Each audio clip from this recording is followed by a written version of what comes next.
ایک بچے سے کوئی غلطی سرزد ہوئی ہے اور وہ اس کو قبول نہیں کر رہا، تو آپ اسے قبول کروانے کی محنت نہیں کیجیے۔ اگر کسی بچے کی عزت نفس مجروح ہو گئی تو آپ تعلیم و تربیہ اس کی نہیں کر سکیں گے۔ بچے کی ضرورت یہ ہے کہ وہ ہم سے جڑے اور ہم اپنے یقین اور اپنے ایمان کی فکر کریں، بس باقی کام خود ہوگا انشاءاللہ۔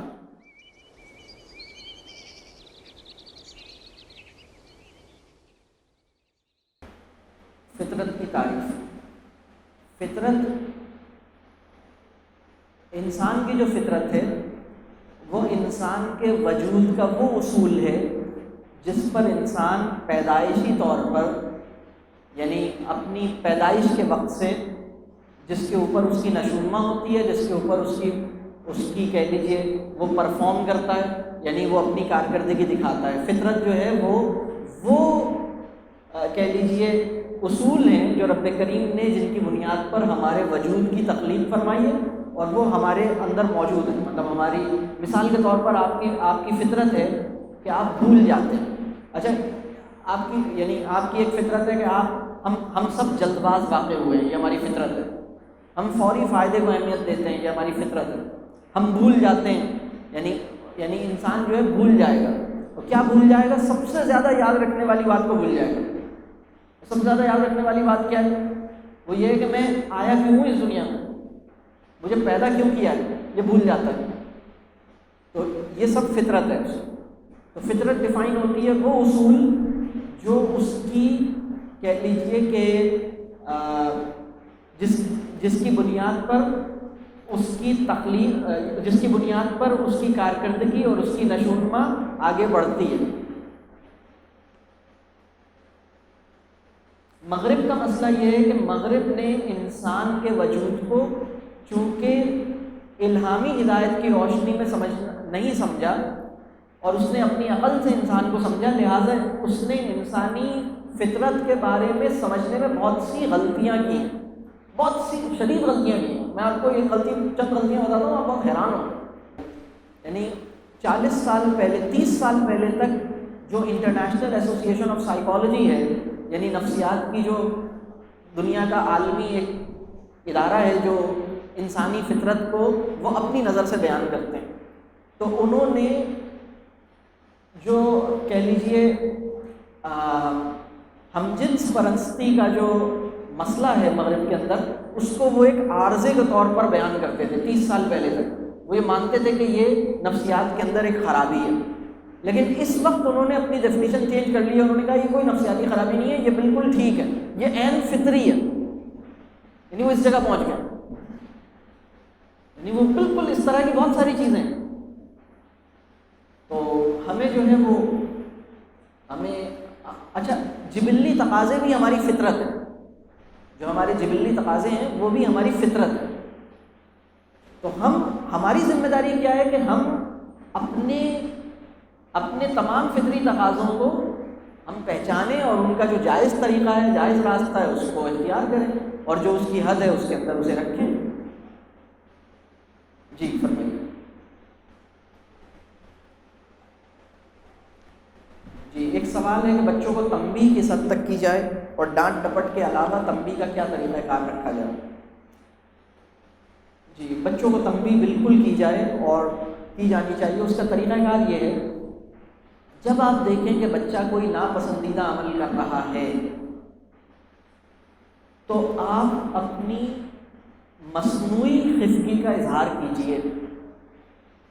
آپ کی ناراضگی مصنوعی ہونی چاہیے، یعنی آپ بالکل فوری، تو آپ نے دیکھا کہ یہ مذاق میں بڑے بھائی کو مار رہا ہے۔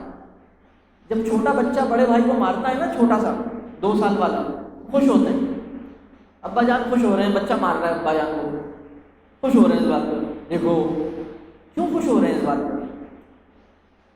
مطلب اسے ڈانٹیں نہیں، ابھی اسے نہیں پتا کہ وہ کیا کر رہا ہے، لیکن خواہ پٹ کے خوش نہیں ہوں، اس کو انجوائے نہیں کریں، بلکہ اس کی توجہ ہٹا دیں وہاں سے۔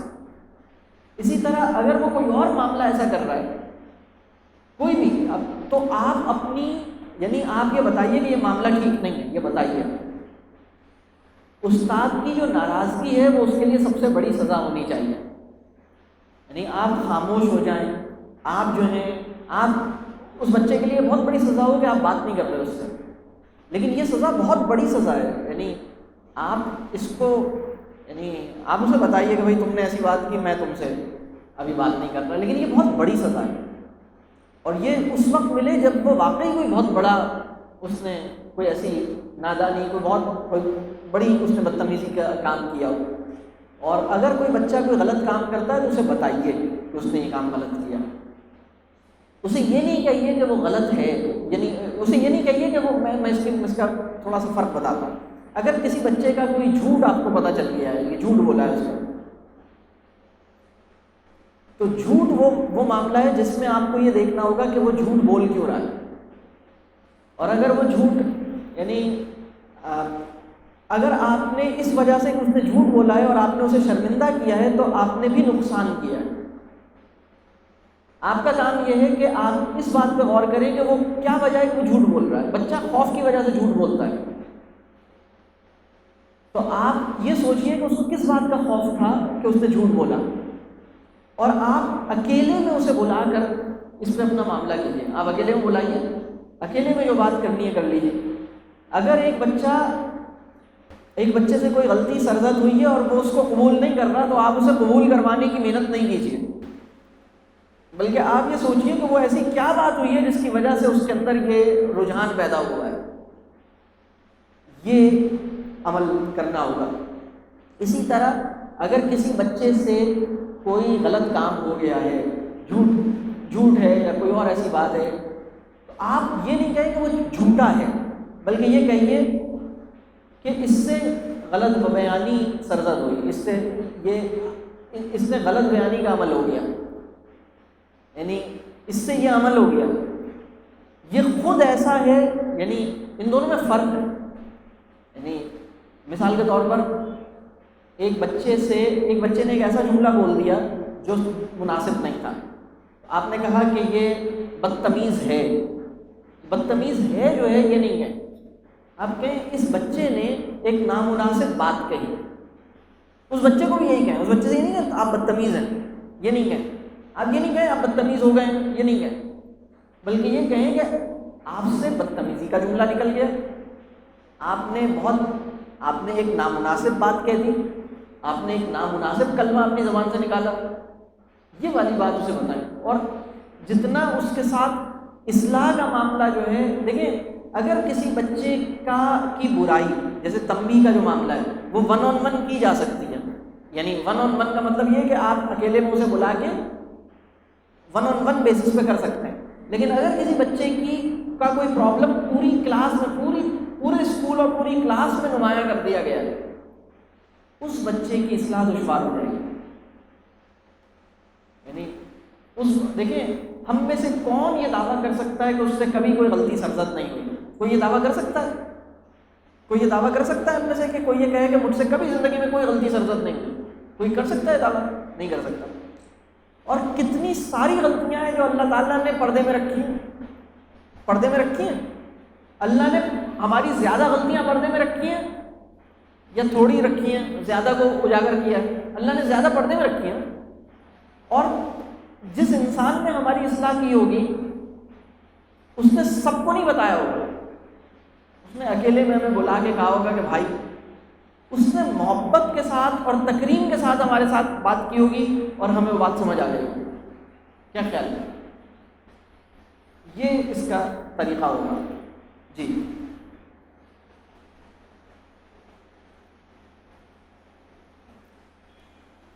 ایک سوال یہ ہے کہ ہمارے ایمانی تناظر میں فطرت، انسان کی فطرت کے حوالے سے کتاب کوئی میں بتاؤں؟ اصل میں اس وقت جو ہمارے یہاں بچوں کی نفسیات پر جو کام ہونا چاہیے ہمارے ایمانی تناظر میں بہت کم ہے. لیکن کچھ کام، یعنی بہت زیادہ کام نہیں ہے اس کے اوپر، لیکن میں سمجھتا ہوں کہ ہماری فطرت کو سامنے رکھتے ہوئے جو سب سے بڑا کام ہے، جو تربیہ کے اوپر جو کتاب میری نگاہ میں ہے، وہ حضرت امام غزالی کی کتاب ہے احیاء العلوم، جس میں انہوں نے اس کی ہماری تفصیل، یعنی ہمارے جو معاملات ہیں ان کی تفصیل بیان کی، لیکن اس کے اوپر اگر ہم کسی مربی کے ساتھ جوڑ کر ہم اگر ایک اہتمام اور کر لیں کہ قرآن کے اندر بہت ساری آیتیں ایسی ہیں جو انسان کی فطرت کے بارے میں ڈائریکٹ بات کریں، اور وہ انسان کی عمومی فطرت ہے، وہ جلد باز واقع ہوا ہے، اسے فوری فائدے کی کہہ لیجیے فکر زیادہ ہوتی ہے، اخروی فائدے کی فکر کم ہوتی ہے، یا بھول جاتا ہے، اس طرح کی بہت ساری باتیں بیان ہیں، ان کو کوئی نکال سکتا ہے، اس کو نکال سکتا ہے، اس میں موجود ہے۔ اچھا، ایک سوال ہے، بچے کی اسکول کب سے شروع کرنا چاہیے؟ میرے نزدیک بچے کی تربیت کے 2 ادارے جو رب کریم نے دیے، ایک ہے گھر اور ایک ہے مسجد۔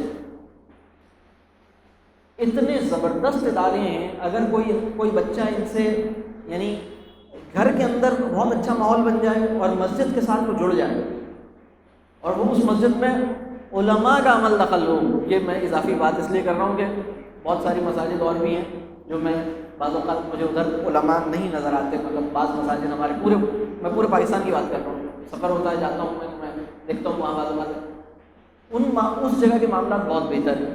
تو اصل میں بچے کی ضرورت ہے، دیکھیں علم کیسے آتا ہے، ذرا سا ہم اس کو دیکھ لیتے ہیں۔ اسکول، یہ جو سوال ہے کہ اسکولنگ کب سے شروع کی جائے، میں اس کا جواب دوسرے انداز سے دیتا ہوں۔ دیکھیں، علم آتا ہے، میں 7 ڈفرینٹ چینلز بتاؤں گا جن سے علم آتا ہے۔ علم آتا ہے اصحاب علم سے جڑنے کے نتیجے میں، یہ سب سے بڑا چینل ہے علم آنے کا۔ یعنی اسلامی تہذیب اپنے کمال پر تھی، اور اس وقت لوگوں کو پڑھنا نہیں آتا تھا، لکھنا نہیں آتا تھا، لیکن علم کی تہذیب تھی، حکمت کی تہذیب تھی۔ رسول اللہ صلی اللہ علیہ وسلم کا جب انتقال ہوا تو کتنے صحابہ لکھنا پڑھنا کتنے صحابہ جانتے تھے؟ آپ اس کی تحقیق کریں، آپ حیران رہ جائیں گے۔ یعنی اسلام 1 لاکھ صحابہ تک یعنی موجود تھا، لکھنا پڑھنا کتنا جانتے تھے؟ کتنے جانتے تھے؟ بہت کم جانتے تھے، لیکن حکمت، علم سب میں تھا الحمدللہ۔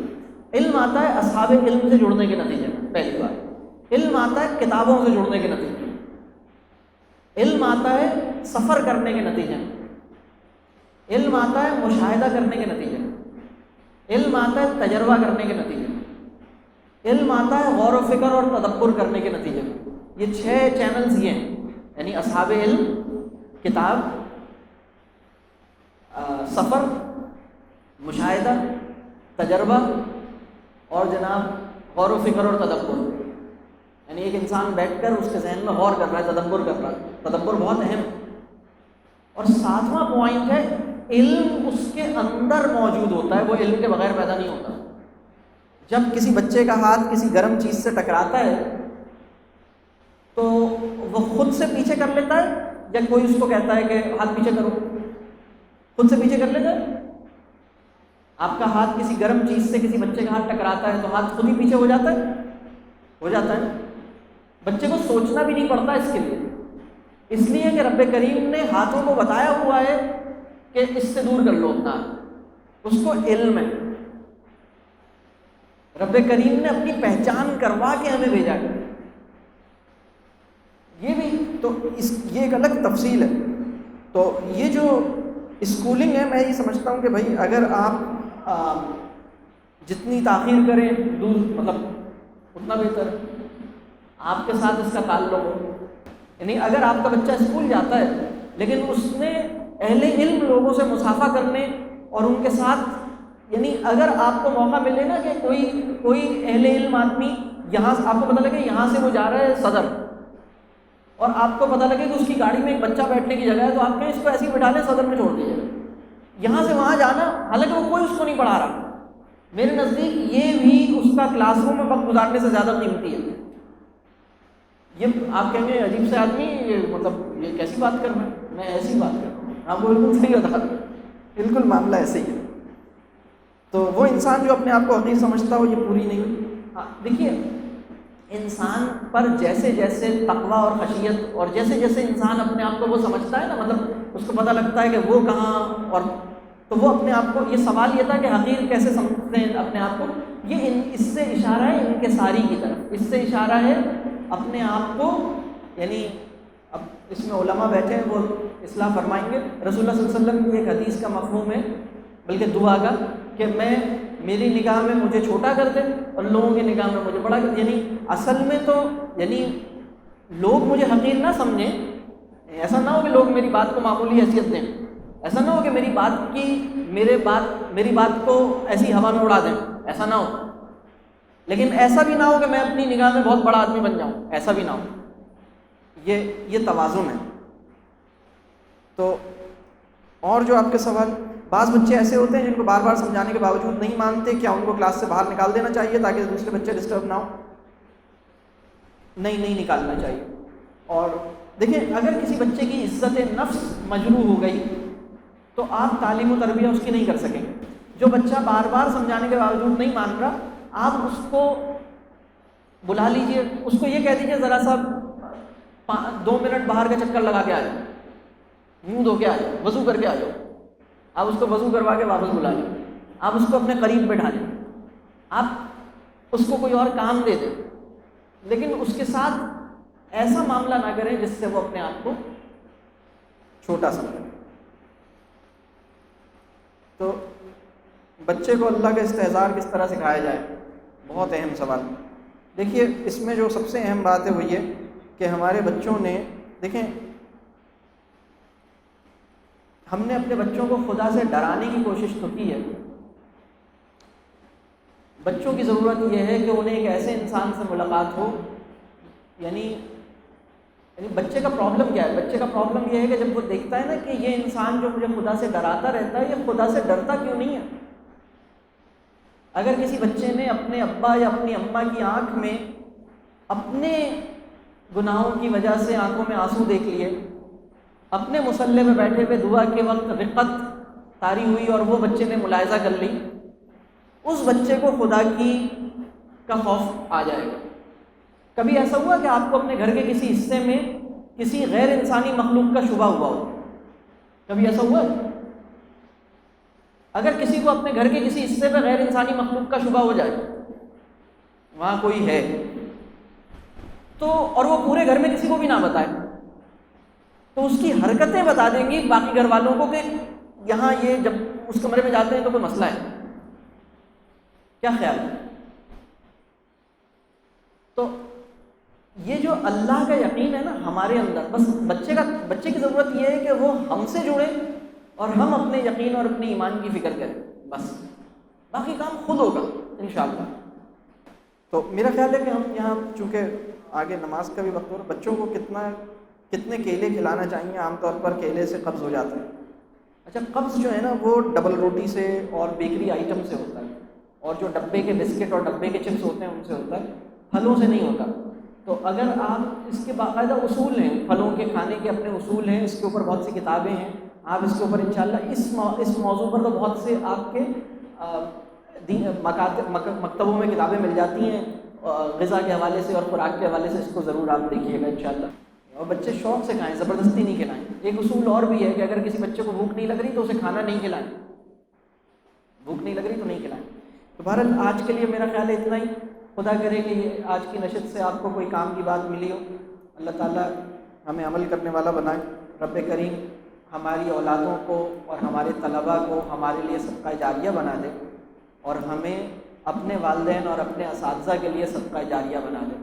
رب کریم ہماری اولادوں اور ہمارے طلباء کو ہمارے لیے اور ہمیں اپنے والدین اور اپنے اساتذہ کرام کے لیے صدقہ جاریہ بنا دے.